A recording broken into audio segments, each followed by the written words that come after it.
Hello, magandang hapon sa inyong lahat.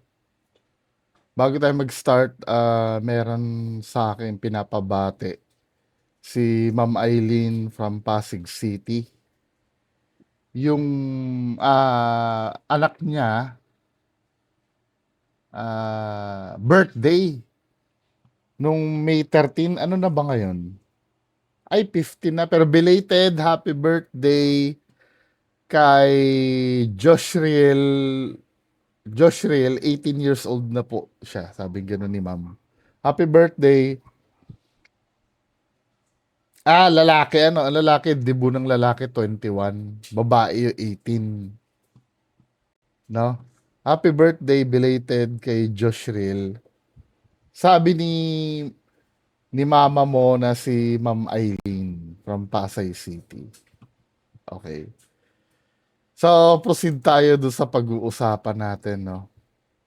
Itong yung nangyayari sa Senado, gulong-gulo ako doon. Actually, hindi ako nakatutok kahapon kasi 'di ba may lakad kami kahapon. Nag-ghost hunt kami eh. Tapos na napapanood ko yung news, ang gulo-gulo kasi 'di ba nagkaroon ng announcement yung si PBBM, tapos yung head ng NBI, nawala daw NBI doon sa building. Then ngayon may lumulutang na footage na galing mismo sa NBI. Ano ba 'yon? Hindi ko maintindihan. Tapos si Senator Bato biglang nawala na, no? Ang lupit ng mga pangyayari. Talagang hindi kasi, alam na kasi ni Senator Bato yung yung kahihinatnan niya eh, pagka nagpahuli siya eh. Yung, kasi di ba si Duterte before, ah, biglaan din lahat yun, di ba? Yung pagka-aresto sa kanya, planado, sabay sakay sa eroplano, lipad. Di ba? Siguro parang nagkaroon na ng idea si Senator Bato na mangyayari sa kanya yun. Kaya hindi na talaga siya, feeling ko hindi magpapahuli ng buhay yan. Well, depende, no? Tingnan natin. Tapos ito, panoorin natin to. Senator De La Rosa nakiusap na magpapakustodiya sa PNP daw. Anong ibig niya sabihin? Play nga natin to. Matapos magtago noon, hindi muli alam ang kinaroroonan Magtago. ni Senator Bato de la Rosa. Natawa ako, may video itong itong mga, yung di ba si Jimmy Bondok nasa kampo niya. Pati yung isang abogado, ito abogado niya to, di ba? Nung gabi, maganda din yung style nila eh. Di ba nagkaputukan, then kumuha ng video yung abogado niya, kasama siya. Na kunyari nagtuturo-turo dun sa yung mga pinagbarilan. Tapos in-upload nila ng madaling araw din. Kasi kausap ko si Sir nun eh, si Sir TJ Hashimoto nun eh, pinag-uusapan namin yung nangyayari. Finorward sa akin yata ng, I think 12:30 yata ng, I know, mga mag-aalauna. Kasi ang suspetsya ko, maaga pa lang, wala na yan si Senator Bato doon. Kasi di ba may mga pang-mislead na litrato eh.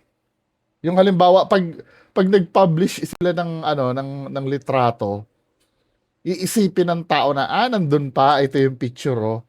Hindi nila naiisip na yung picture kasi, pwede namang kinuha yun ng mas maaga, then later lang in-upload. 'Di ba? Katulad nung video yata yun eh.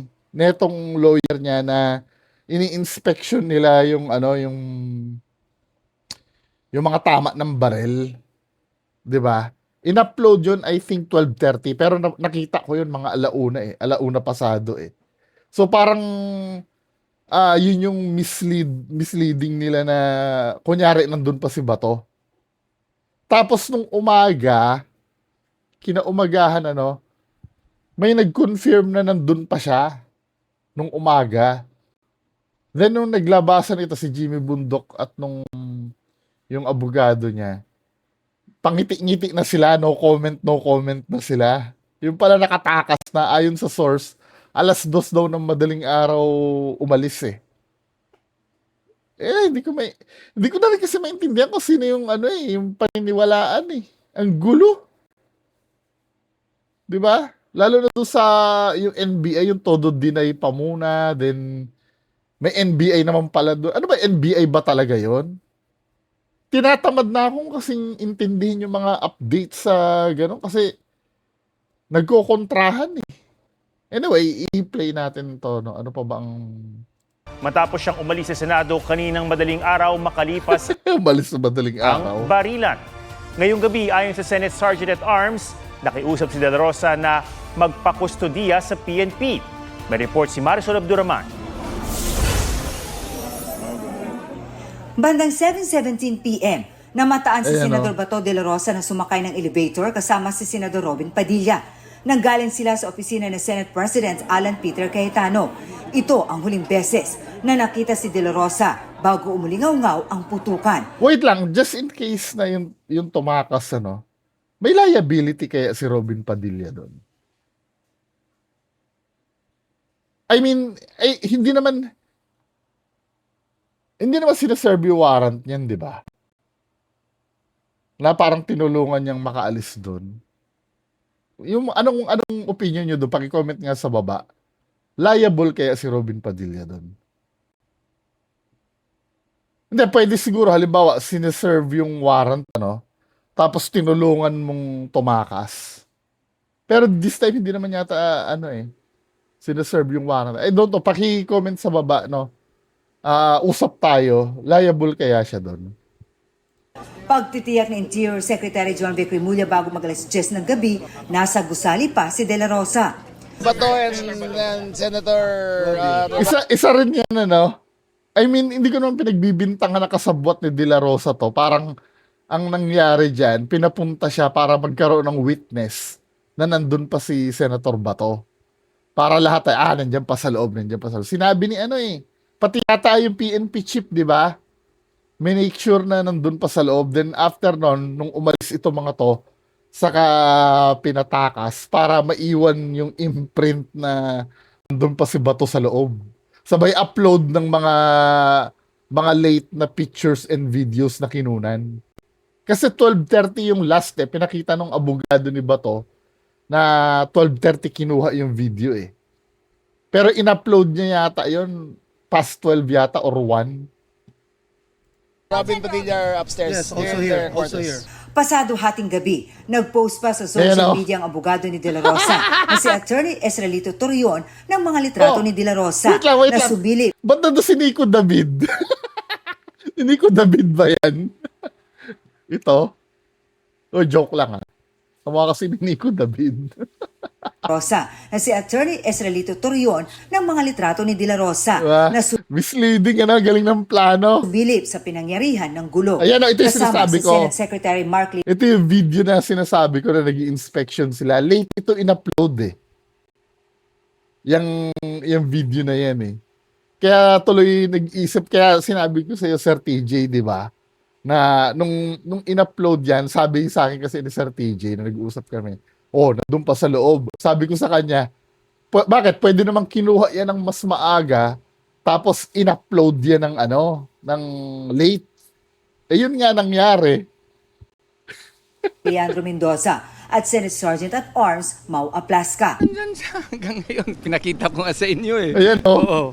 Ito nga eh. O yan 12:13 a.m. O yan 12:13 kinuha, pero in-upload nila yata medyo later na yan Pangiti-ngiti ito, boy.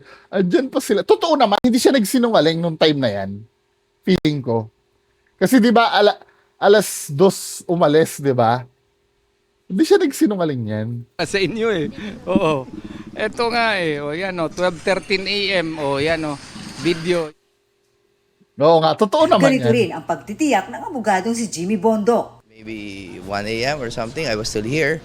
Nandyan pa naman siya. Di ba? Ibig sabihin, lahat sila, ang sagot nila,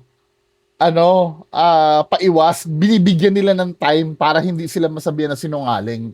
Totoo naman yun, maybe 1 a.m. nandyan pa. Kasi alas 2 nga umalis eh. Bondo. Maybe 1 a.m. or something, I was still here. Nandyan pa naman siya. Tandaan nyo, lawyer yung mga yun ha.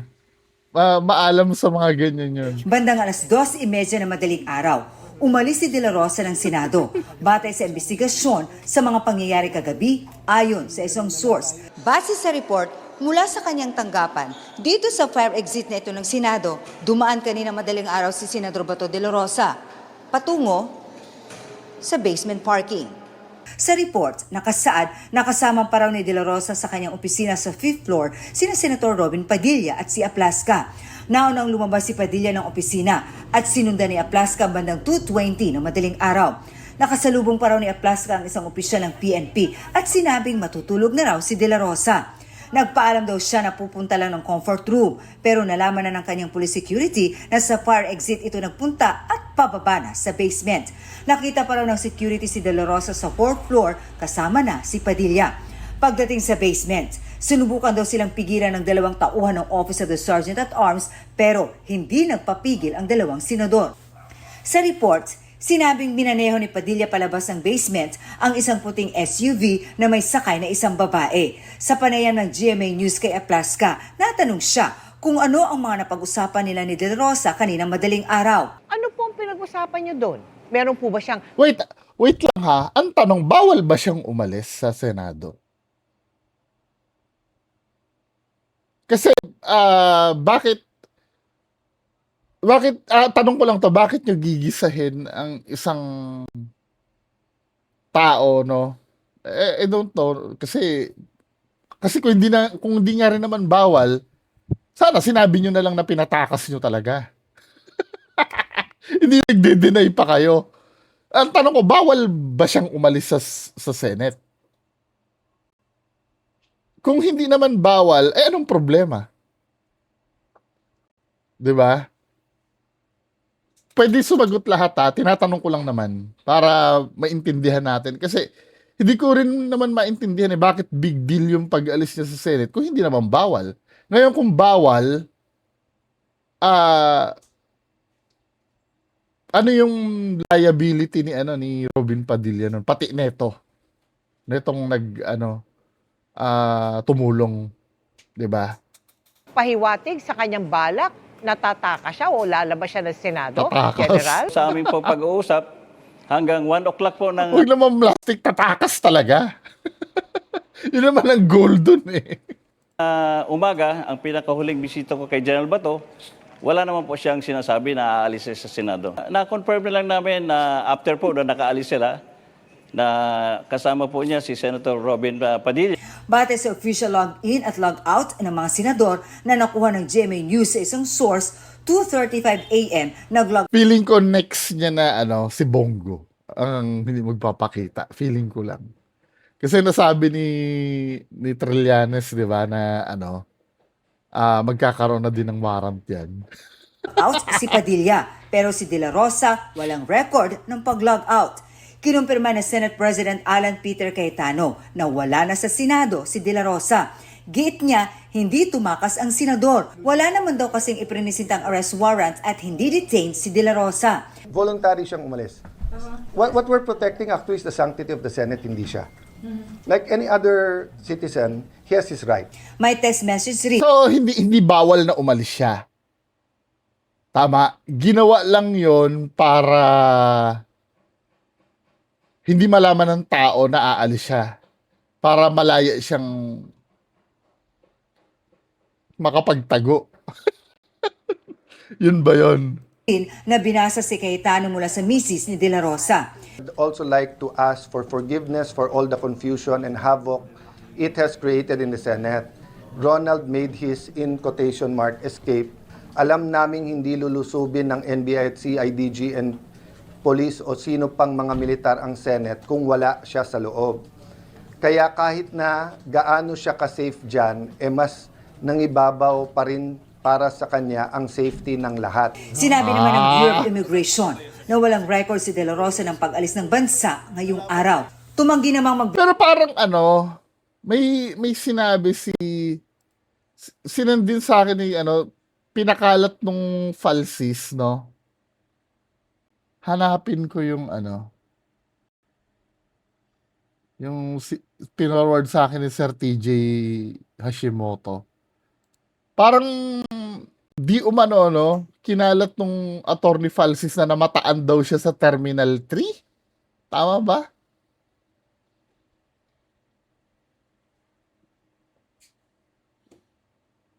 Sana yung ano? Wala sa Senado, tapos namataan daw sa Terminal 3 ng ano? Ito ba yun? Wait lang. So, Ayan o.